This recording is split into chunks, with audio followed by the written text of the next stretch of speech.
Selamat siang everybody, I'm Carly, this is Trudy. Hey. And today we're on a girls trip and we thought this is the perfect opportunity to address what it's like to travel as a female in Sumatra. Hello. And also what it's like to live here a little bit. So we're on the way up the hill to our favourite viewpoint and then we're going to sit and chat and tell you the truth.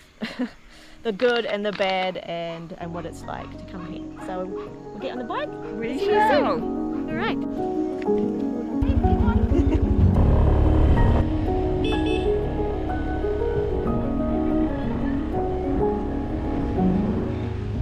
Alright, we've just finished our coffee at our favourite coffee shop, which is Pahalo Viewpoint up in Lake Toba. And we really want to address today about what it's like to travel as a solo female traveller in Sumatra specifically. We can't speak for all of Indonesia, but we know Sumatra quite well. So if you haven't seen our channel before, I'm Carly, I live here in Lake Toba with my husband Agung. But before that, I've travelled to Sumatra solo a lot of times. Only to the northern parts, but I've had quite a bit of experience.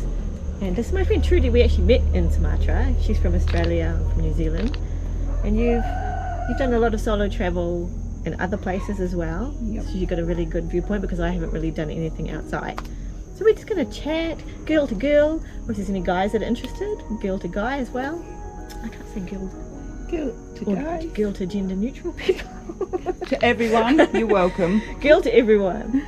So, is Sumatra safe for females? Like, firstly I want to say, is there anywhere in the world that's safe for females completely? And I think the answer is no. No. But generally, honestly, from my point of view, it's a hard yes for me that Sumatra is safe. Of course, there's exceptions and shit happens everywhere. But from the experiences I've had, this place is warm and welcoming and friendly. But we are going to also talk about the flip side of that and the uncomfortable experiences I've had and other people have had here, so you're prepared what to look for. Yeah? Keep your eyes open Yeah. for, be aware of, not Yeah. scared of, just aware.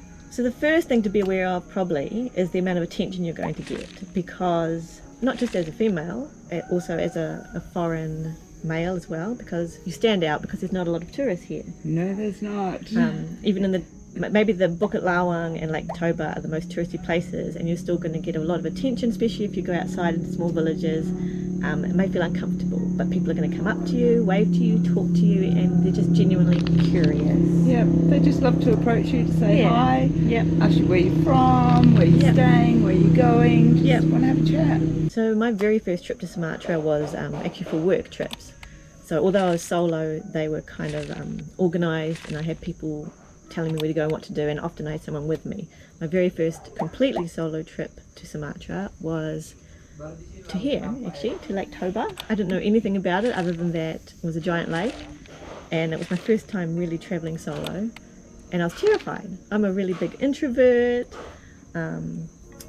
I don't like to be looked at, which was a really confronting thing for me Because here. you're going to be here. Yeah. But I sort of forced myself out of my comfort zone, and I used to go out walking the loop of Tuk Tuk every day. Yeah. My loop, I do now. And I was really, really lucky that at the end of that trip, I was telling Trudy the story earlier, it could have gone either way, but not the smartest thing I did. But on my second to last day, I went for one last walk around in the evening, and there was a group of youngish guys in their 20s playing music outside a warung and singing, and they were like, come on, come over. And usually I would keep walking and put my blinkers on and not be brave enough, but this time I went and sat with them, and they're really nice, and then we ended up going to the local Roy's pub and drinking, and these guys were really, really good guys, and they ended up becoming close friends, and every time I came back to Toba, I hung out with them, and that was such a positive experience. They became like my brothers and my family, and what made my trip here so amazing. But obviously that story could have gone another way, you know. But I think, like Trudy and I were talking about, intuition goes a long way as a woman. Yep, the gut instinct, Yeah. we've got it, we Yeah. know how to use it, and we should use Yeah, it. you pick up the signals. And what I find really hard as a woman is to balance. You don't want to miss out on experiences and miss out on making great friends, but you don't want to put yourself in dangerous situations as well. So how do you decide to go with talk to that group of guys they're going to be nice, or talk to the group of guys they're not going to be nice? But also I guess it's the situation you're in. So that was a busy street. I'm not going into a building with them alone. It was very social, and it got to know them before I ever went anywhere, you know. Yeah. with them. where I'm depending on them to look after me.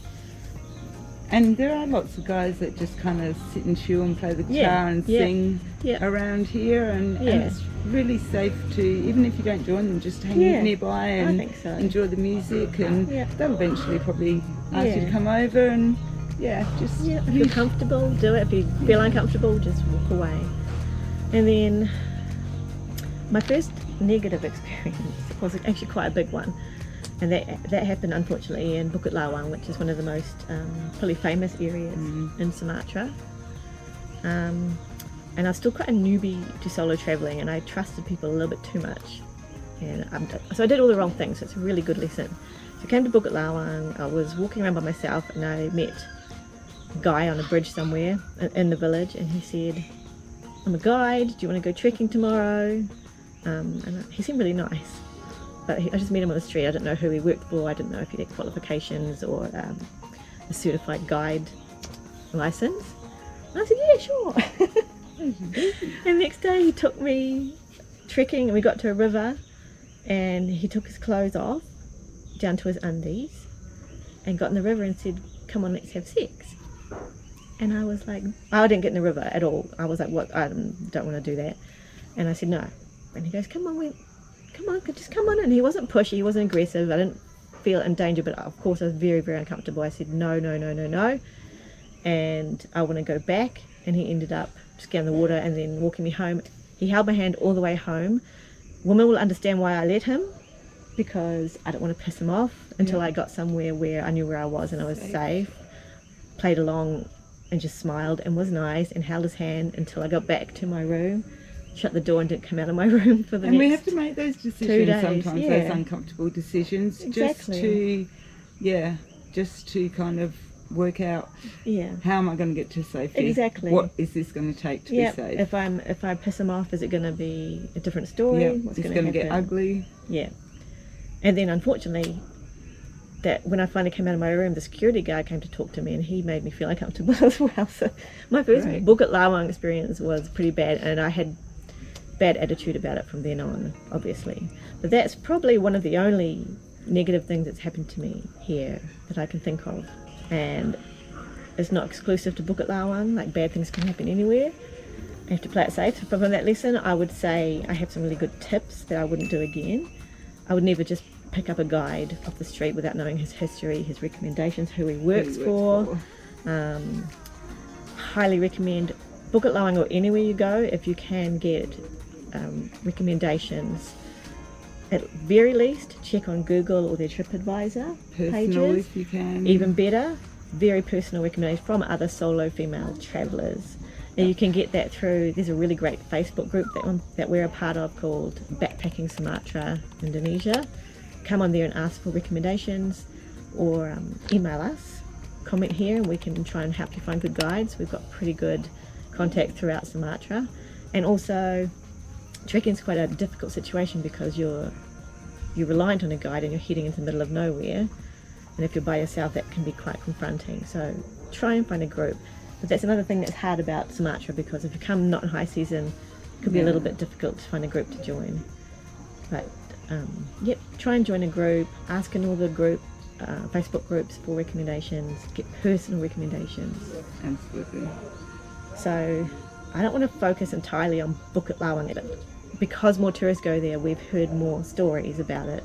And it's not a city. I mean, it's not a big area.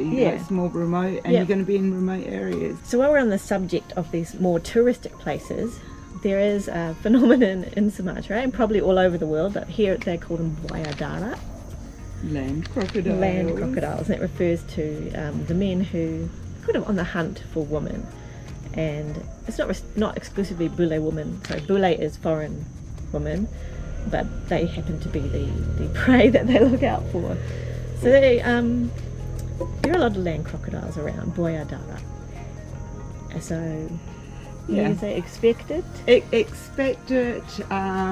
It's not that intense. They're going to try. You know, they're young men. Yeah. They're going to go for it. Yeah. You just have to respectfully decline. Just let them know your boundaries. Unless you want to. Well, There's just no judgment here. That option is always available, of course. Yeah.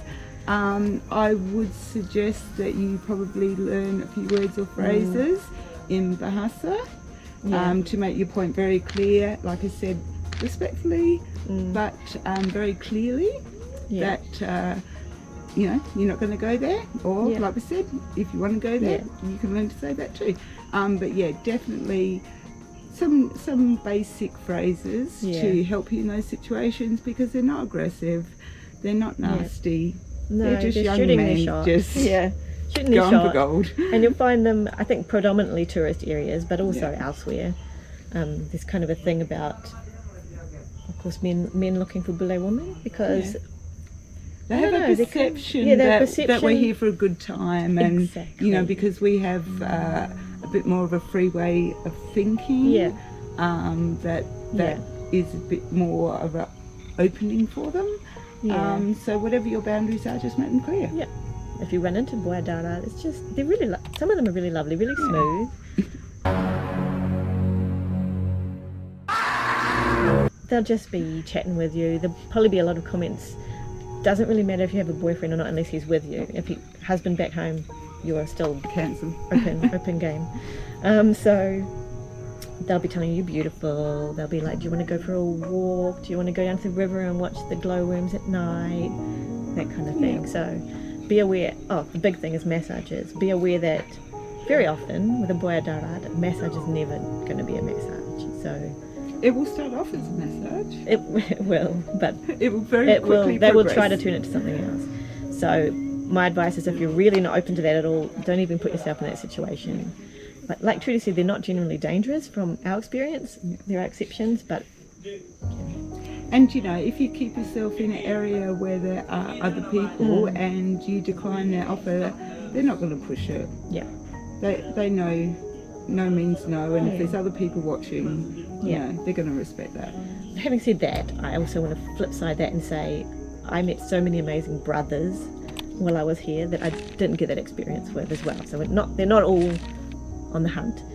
So in Tangahan, for example, Batu Kata, where I went, I'm sure that everywhere that you go, I met awesome men who truly were just interested in being my friend and helping me and looking after me and giving me advice, and we're friends to this day. So and you'll get that as well. They're very protective and brother-like, aren't they? Once they accept you into the fold, you're good.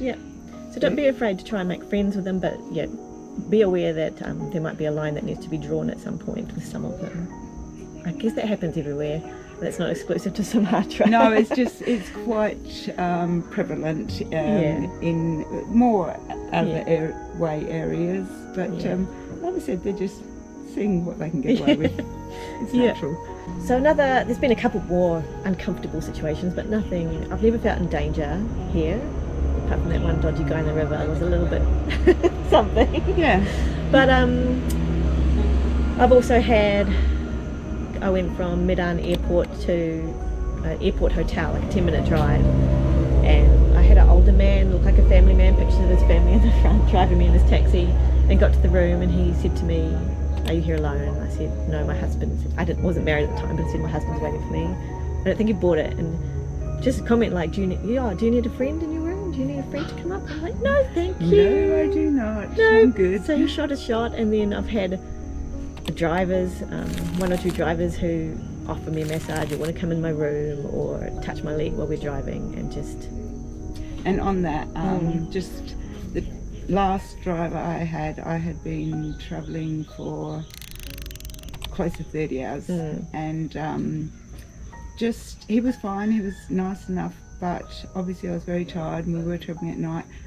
I just made sure I didn't fall asleep. Now it probably would have been nothing. But you got the vibe. Yeah, I just did feel a little bit uncomfortable. You know, I just didn't want to fall asleep. And like I said, it probably would have been nothing. But if you get that even slight, just niggly feeling, just do what's safe. You know, he was fine in every way. But once again, as a woman, you know, you just have to, be a little bit proactive with your own safety. And Trudy and I talked about this the other day.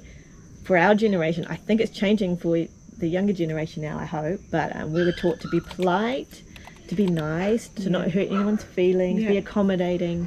I really had to unlearn that as Yeah. a solo traveller. Yeah. And this isn't related to being a solo woman traveller, but like the taxi drivers that get too the taxi drivers that get too pushy when you arrive at the airport and follow you and want you to go Yeah. there. I have had to raise my voice and say, I said no once, I said no two times, three times, and raise my voice and say in Indonesian, I said no, Yeah. go away. Yeah. And that for me is so uncomfortable because I was taught to be nice and polite. Oh yes, girl. don't hurt anybody's Yeah, feelings you gotta- and all the rest of it. That goes Yeah, right I'm sure out most the solo window. travellers know that. Yeah, that and needs to go. no is a complete sentence. Yep. You don't owe them your time, your energy. You owe them nothing. Yeah. If they think that you're impolite, who Yeah. gives a Yep, rat's? better to make a scene than Yeah. put yourself Yeah. in an uncomfortable, Yeah. dangerous situation. Your job is to protect yourself and Yeah. not worry about anyone else. Yeah. Number one. Yep. Politeness has to go when they're pushy. Raise your voice. Do you know what it is about Indonesians? They're generally really polite people and they don't like conflict and they don't like to argue. So if you're in a situation where you're feeling uncomfortable and you raise your voice and get the attention of other people, they're going to stop and run Yeah. away. Yeah. They really don't like They don't like being confrontation. embarrassed. Yeah. Yeah. So and don't be afraid to put in the raise your spotlight. voice, ask for help. And another thing, it's so easy to make friends here, male and female friends. People, the ibu who runs your homestay. Yeah, you'll or get aunties, the lady at the uncles. warung. So make friends with them, get their contact numbers. So you have a little safe community wherever you're travelling. Also, what I love to be able to do now that I live here with Agung is to be a buddy to people who need it. So if you are coming to Sumatra and you're going to feel safe in knowing someone, send me an email. You can have my WhatsApp number. I have a network of people around Sumatra, and you can just reach out to me if you need anything. So you have a friend here already. And good places to hang and Yeah, eat. yeah. Also, so back to the driver thing, just like the guides, can be quite tricky to find a driver online because there's not much online stuff. But again, go into Facebook groups, ask for personal recommendations for drivers. Unfortunately, I don't know of any female drivers. I know of one female guide in all of Sumatra here in Toba, so there's not a lot of those. But we're actually going to try and work on building a network of those in the future. But for now, just try and get good recommendations from trusted people. Yeah, personal Yeah. recommendations. So really, it's only really dodgy, potentially, when you're alone with someone. Like if you're doing really backpacking and catching local buses, going to local warungs, you're in group situations. From what I've heard, it's pretty safe. Yeah, Nobody's and make having sure they issues. know someone's expecting you, Yeah. even if there's no one expecting Yeah. you. Put it out there that someone is expecting you at a certain Yeah. time, and even if you have someone back home contact you on Yeah. WhatsApp to check you're okay, make it look as though you're meeting someone. Just take those little extra steps to ensure your sure. safety. And although it doesn't make a huge difference, I would still always say, bring a fake wedding ring or tell them you haven't married or boyfriend. It might just be that 1% difference that stops them from shooting their shot. So now we've talked about all the bad stuff. I hope we haven't freaked you out, because really 1% or less of my time here that has been uncomfortable or negative, like probably less than 1%. Yeah, And definitely. through Exploring Sumatra, we do talk to a lot of travellers, a lot of solo travellers, a lot of female travellers, and I've heard of personally no bad stories. They've all had an amazing time and felt really warm and welcome. So I honestly feel safer in Sumatra than I did in New Zealand, even though New Zealand's a really safe country, like we talked before. Yeah, I often walk around Tuk Tuk area by myself, quite often at dusk, on remote roads, where I'm just surrounded by fields of corn and no houses, etc. And there will be men that walk past me, either singular or a few of them. I never ever feel concerned for my safety, but if it was dark in where I live in Australia, I would not want to be walking the streets. Yeah, I just same for me. don't get that vibe here. Yeah. I feel completely safe. And, men will sometimes approach you on the street. I mean, you're a bully walking around by yourself.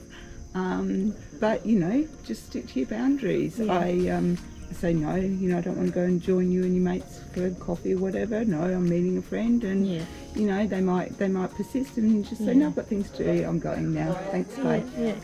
and they're pretty good, you know. The great thing about Sumatra, I think, is it's almost everywhere you go is a small village vibe, unless you're in a big city, but nobody really wants to hang out in Medan for more than a night. No. And a small village vibe is full of really caring people who are just interested in you and want to take care of you, including the men. Just want to say hi.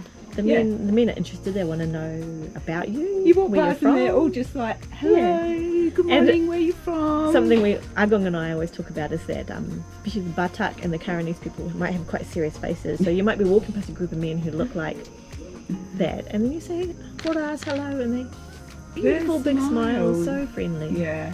So don't be put off, because I really feel like this place is safe. Of course, as a female, you have to be careful in the world. Everywhere, but no, I feel super safe here. I have not had one negative experience here at all. I say the men will call out and say hello to you and say hello back, or say good morning or good evening or hi or whatever, and ask where you're from, and and that's generally it. They're just interested. They don't And then obviously my story went on a different path as well. That one of the men that I did say hello to ended up being my husband, and it's such a different vibe now traveling with him, because nobody talks to me because they'll always talk to him out of respect, or because they assume he knows Indonesian. But I did solo travel a lot. Is it raining? Ooh, here it goes, and it was super fun. I had the best time, and I've still got lots of amazing male friends that I met here. I have a second dad here, I have second uncles, I have groups of brothers and cousins, and I really would encourage people not to be put off by any of the negative stuff that we've talked about today, because again, that can happen anywhere. And it's such a minority of just that much. The rest of it is amazing. Yeah. I mean, look at this place. That's our home down there. It's amazing. I will say there is one exception. I don't touch on also, of course, there's exceptions like big cities. I haven't been to many of them, but I've spent time in Medan, and that's quite notorious for being a bit dodgy, even for locals. So I wouldn't, if you're in Medan, I wouldn't go wandering at night as a solo female. If you are going out and about in the evenings, I would use Grab or a Gojek, or any of the ones you can get by an app, or Uber. Is it Uber? Grab's what they have here. Yes. Use those because you can trace the driver and you know who you're going with. And just on the streets of Medan, this is for everybody. Like, don't walk around holding your phone up and a fancy camera and all that sort of shit. And expensive jewellery. And all that's that the same stuff. anywhere in the world. Yeah. But outside of the cities, the village vibe is just Yeah. And safe. if you were in trouble, you know, like I like to walk. I walk by choice. Yeah. And I get stopped all the time by people I've never met on scooters offering to give me a ride somewhere. Yeah, I feel sorry for you because you're walking. Yeah, and it's like, I want to walk, thank you very much. But that's just who they are. Yeah. You know, they don't have to know you to offer you help. Yeah. They're just super friendly and curious. Yeah. And travelling, even though we talk about all the risks as a woman travelling solo, I would not change any of my experiences. No. They made me so strong. Yeah. They made me realise how capable I am. They made me get out of my comfort zone and be less introverted. And when you're travelling with other people, you don't have to talk to locals or get out of your comfort zone or ask for help. But when you're solo, you often need help. And that's when you realise how wonderful people are, and they invite you to your home for a coffee. And you realise how resourceful you are. Yeah. You know, like there's been times where I've got off the bus the wrong places and had to walk miles, or, you know, just things like that, you know, stuck at the airport and, you know, like running around. You realise how capable you are when you're in those situations. And so many amazing memories I have that would never happen if I wasn't by myself. Yeah. Like the families that adopted me that I still talk to today. Because they just and people will approach you, like, and other female single travellers will approach you, and you know, you can make some really good friendships like that too. 100% recommend. Women supporting women, it's awesome. I love being with Agung now and travelling with him, but sometimes I really miss the sisterhood. Yeah, the sisterhood and being a girl, travelling alone and all that sort of stuff. Because it's really different with Agung, but that's a whole different video. It's good different and bad different, but it's a whole different thing. Ooh, it's raining, guys. So cozy. I did want to mention also, because I don't want to put you up, I wonder how loud this is going to be. We'll just talk louder. I don't want to put you off about the trekking because I have trekked not in a group in Tangahan solo with 3 or 4 male guides, rangers, and in Batikata I did a 2-night trek just with men, only me and men, and it was the most fun I ever had. Nothing dodgy, just complete brotherhood, friendship, fun. So And being looked after. yeah, No and doubt. I'm really lucky because I was connected with the right people. So I guess that's what makes the difference. How do you know whether you can go solo with 4 men or not? It's a recommendation. I can hook you up with the good people. But I had just the absolute best time going with 1 guide about my age and then 2 older, more experienced guides. So fun! Really one of my best memories in Sumatra. So don't write it off. Don't be scared, but just be sensible. And the sights you see, jungle trekking, the orangutan, and the noise is like waking up in the morning to amazing wildlife. Yeah. I think what we might do, I love Trudy's tip of learning some Indonesian. In the description, I'll just put a couple of basic words that could be useful, from polite ones like no thank you, right up to get the F away from me. Exactly. So that's it. I hope we've covered everything. Please leave any questions in the comments or email us at exploringsumatra@gmail.com because I really want to support solo female travellers to get here and have an amazing time. Yeah. And thank you It for is my friend amazing. Trudy. She's staying here for like almost 2 months. And it's been 4 years since we've seen her. 4 and I long might steal her years. passport so she can't go. I might give it to you. Okay, guys. Thanks for listening. See you next time. Be safe and subscribe and comment and like.